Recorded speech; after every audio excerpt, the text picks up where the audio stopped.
Welcome to another edition of Trunk and Tales as we navigate what is happening in the world of national politics. I'm Stacy Smith, and if you're watching or listening to this podcast, I ask that you hit the like or the subscribe button. We discuss the latest threat to President Trump and members of his administration, which now can be added to a long list of political violence. The midterm election is only 6 months away, so will the Democrats regain control of Capitol Hill? And we discuss the speculation of Senator John Fetterman switching parties.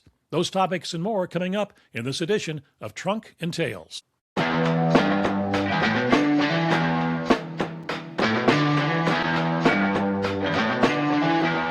And with me to talk about this is my panel of political analysts and experts, and they are the former governor of Pennsylvania, Republican Tom Corbett.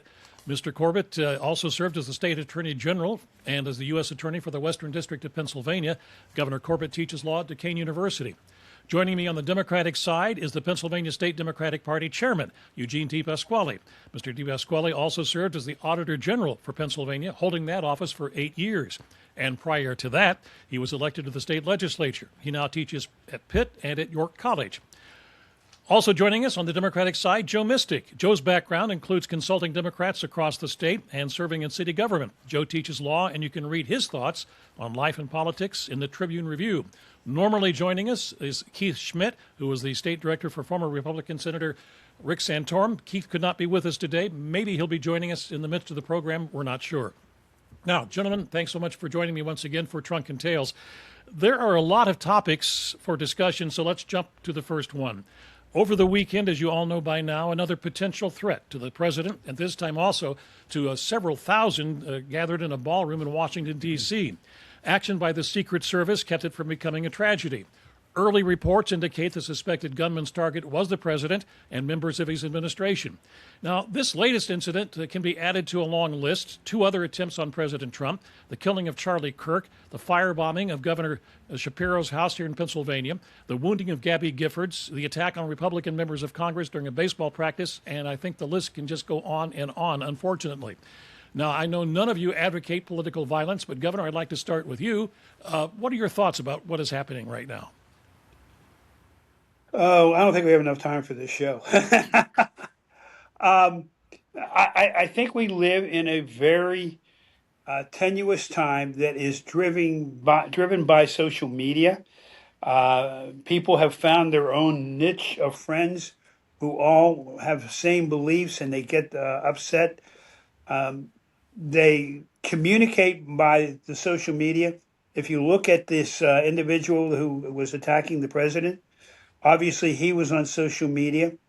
The general public, I believe, understands that we have to keep the political scene safe for not only the members who run for office, but for their families also.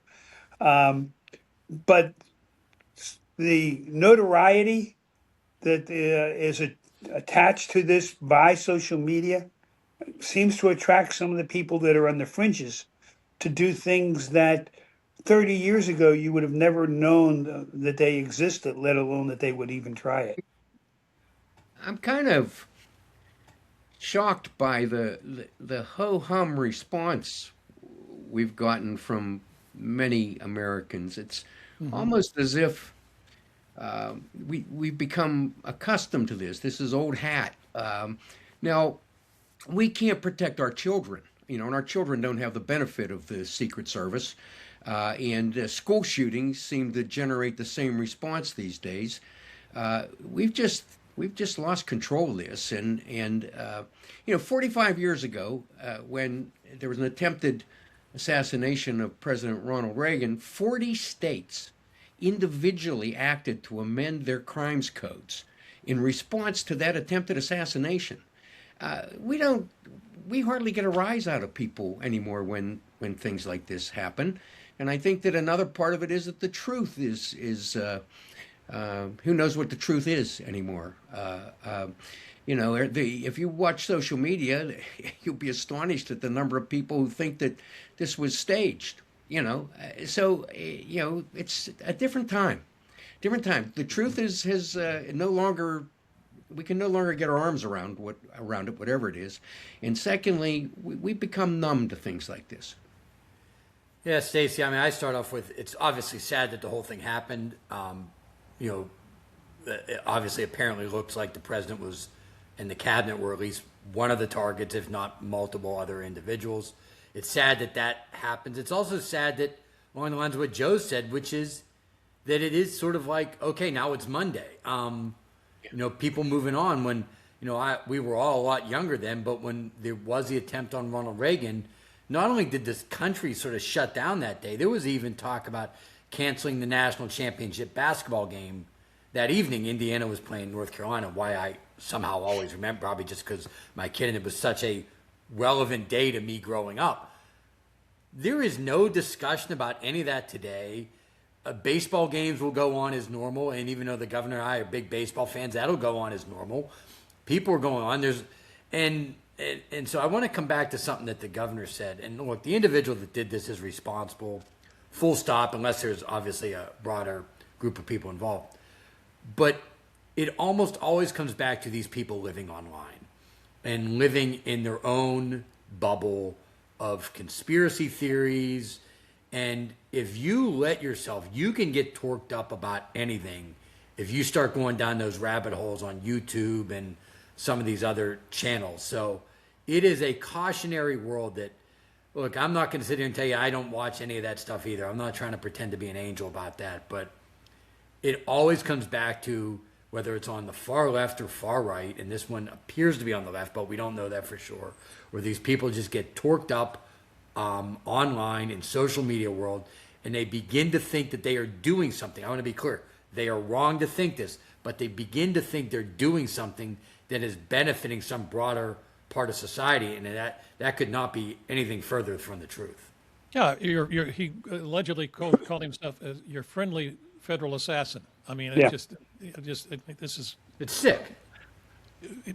Thank you. That probably says it best of all. But on the deeper perspective of this, you've got people saying, the political rhetoric has to be toned down.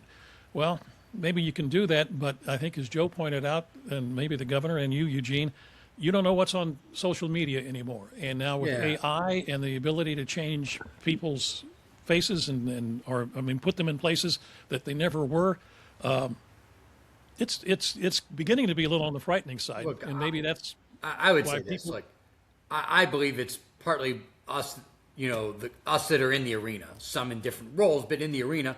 If I think someone's wrong on taxes, I think that's well within my rights to say it. And by the way, vice versa. Like, as the governor knows, when you're in some of these positions, you got to put your big boy pants on, and there's a good to and fro, and that's part of the game, so to speak.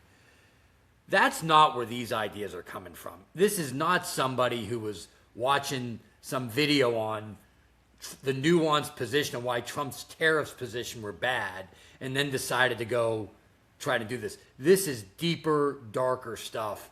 And this is, I have yet to see on both the Democratic and Republican side, and I have, just like the governor who's an R, we have a lot of friends on both sides of the aisle. I've yet to meet a single elected person. And I know there's probably someone out there, but no one that I know that says, oh, I'm glad this stuff is happening. Nobody says that. Nobody wants it to happen. The vast majority of Democrats that I know, and I say vast meaning everyone, when they talk about 2028, it's like, hey, how can we win the election ourselves? Not how do we infiltrate. So these are people that are coming from the absolute fringes of society. Yeah, it's not limited to public officials either. Anyone who says anything in the public forum is subject to death threats. I mean, you should read my email, after some of my weekly columns.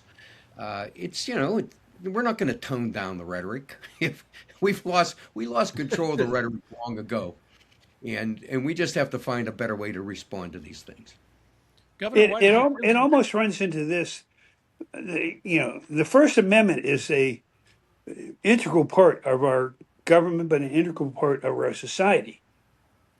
But with the technology we have today, is the First Amendment at risk of somebody saying we got to limit it by limiting what you're allowed to put out there? I'm not suggesting we should do that, but I think you're going to see those kind of statements are going to be made here soon, because it is, for want of a better description, the wild, wild, wild west on social media. Yeah, Well, not only that, but the fact that apparently the suspect in this case registered at the same hotel where the gala was taking place. He came in and stayed at the hotel the night before.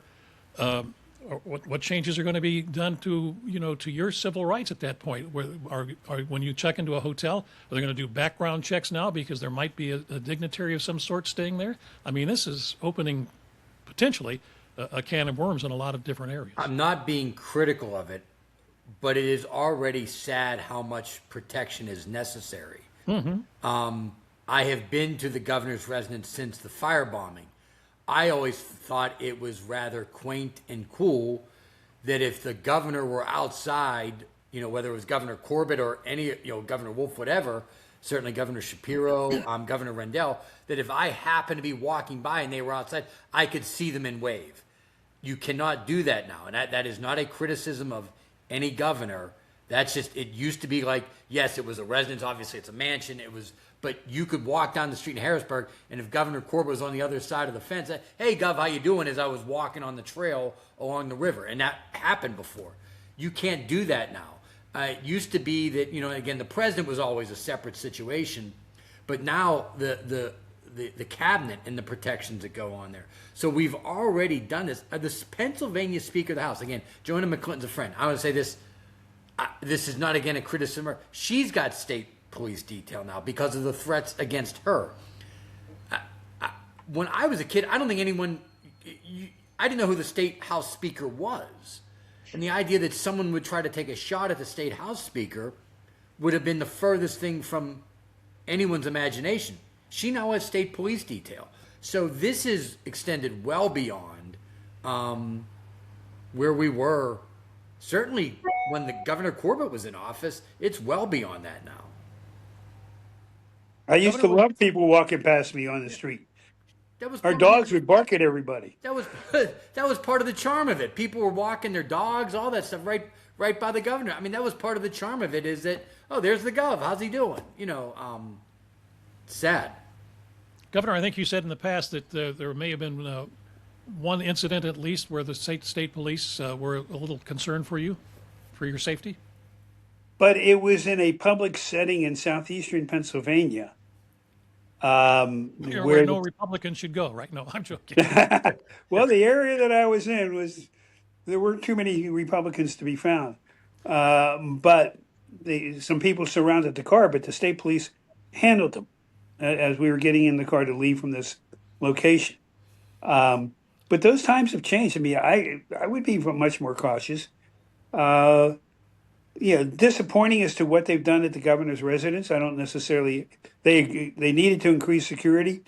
I don't believe a solid wall to the river is the right way, but it's done.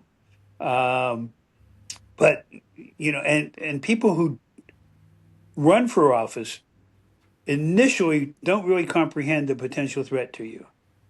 Now, when I ran for office, I had been in law enforcement. I'd been a prosecutor, so I always knew there was the possibility out there. I worried more for my family than for me.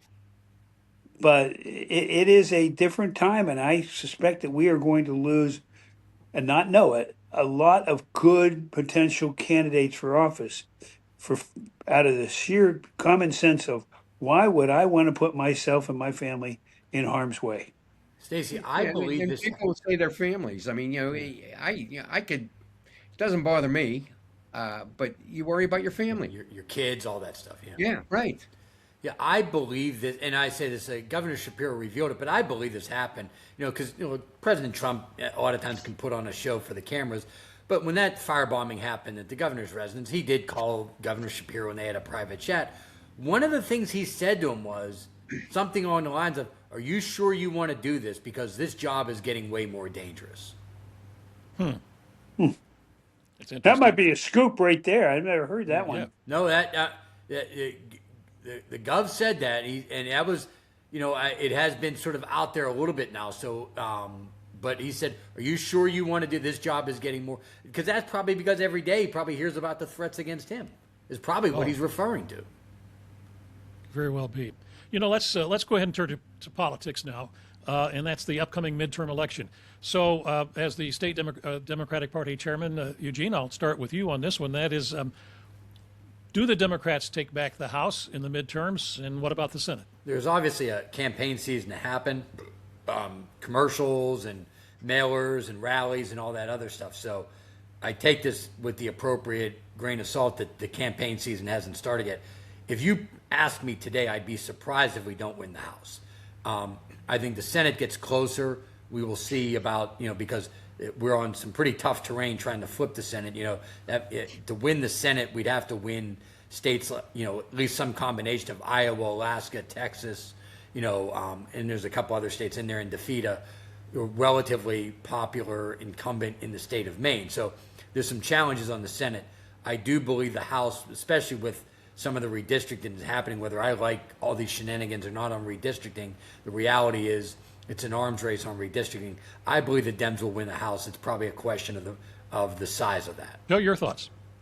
I tend to agree that, it's likely that the Democrats will win the House. I think chances are getting better as this war in Iran continues and the cost of gasoline continues to rise. I think chances are getting better for the Democrats to take the Senate as well. It's the economy, right? Mm-hmm. Governor. It's so early on right now. We don't know what's the next event that's going to take place. Looking at the headlines today, I saw where the economy, the stock market's doing okay in light of everything that's going on, which you wouldn't think would be the case. But I have to agree, I think the Republicans have a difficult time keeping the House. Not unusual in a midterm election for a president. The Senate, I think, is a different story, and I think it might actually come down to each state's candidate and how they are received in their state. I don't think there's going to be a wave in that regard. I do want to say, looking at Senator Fetterman, he's not up for election this year. But boy, he's right in the middle of it all at this point in time with his somewhat of an independence streak. He could almost be registered now as an independent. Right.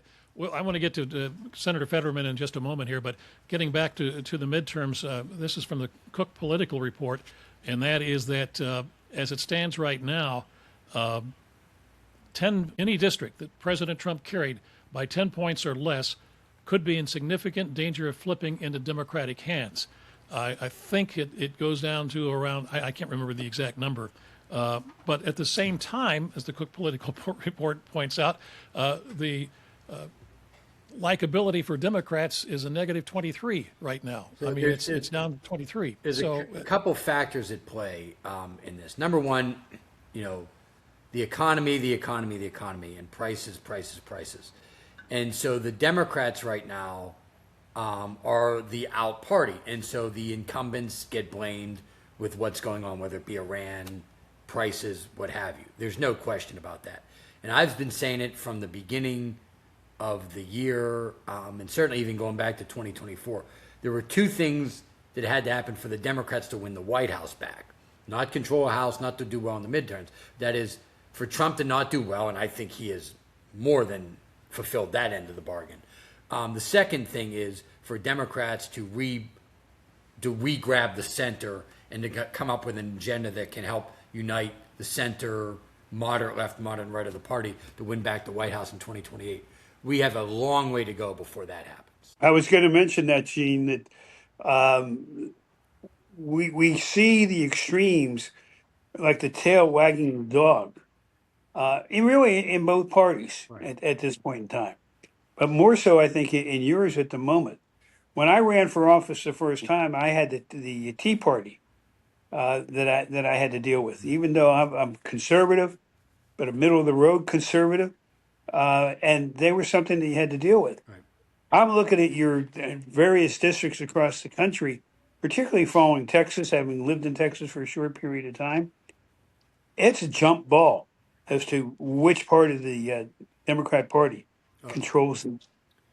It really won't be settled until there is a full-fledged nomination fight and the actual rank and file Democrats, when I say that, meaning average registered Democrats, see the candidates on stage duking it out, and then the one or two or three that sort of rise to the top and then battle to get the nomination. But I think right now, whether it's the progressive wing or the middle of the road Democrat, it is a jump ball right now as to which one would sort of be the dominant force for the primary. But there is no question right now that the political energy is on the left.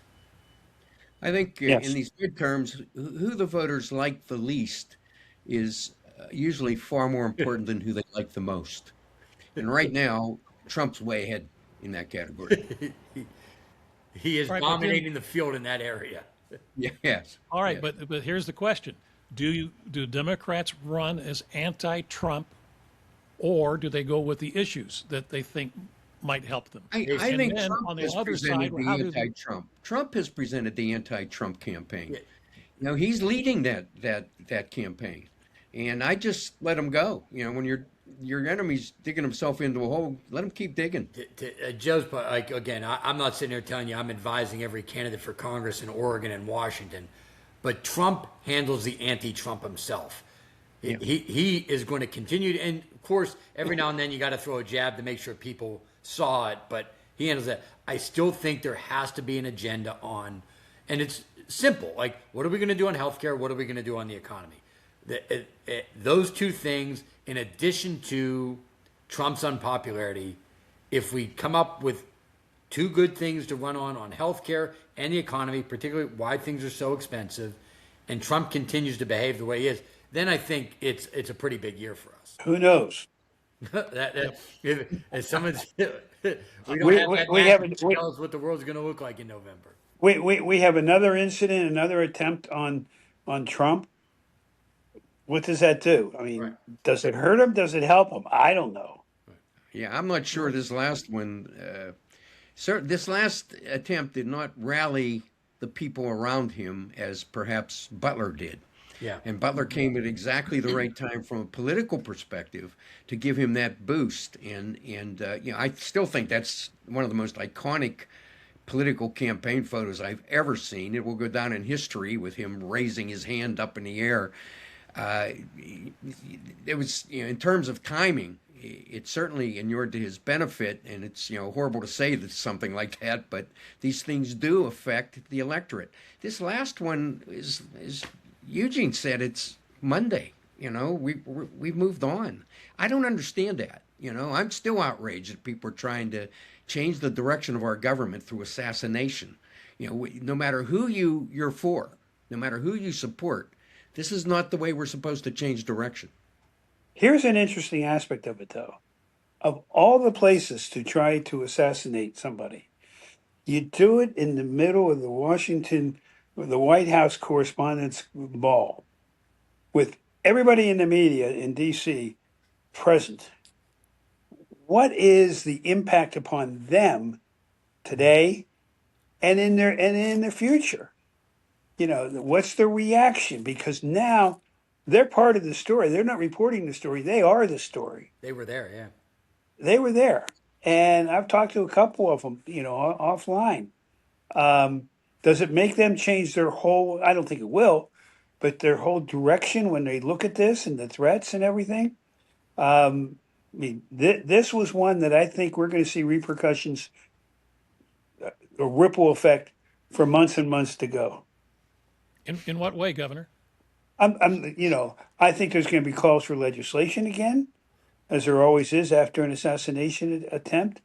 I think there may be ideas that maybe we shouldn't be meeting in a big group like that, and invite the president to it. No matter who the president is. I'm just sitting back and going, this is going in a direction that we've never crossed, because the reporters are now the story. They're not just reporting. Getting back to the midterms and how things are done, the governor brought up a point about leadership within the Democratic Party, excuse me, and which way it may be headed.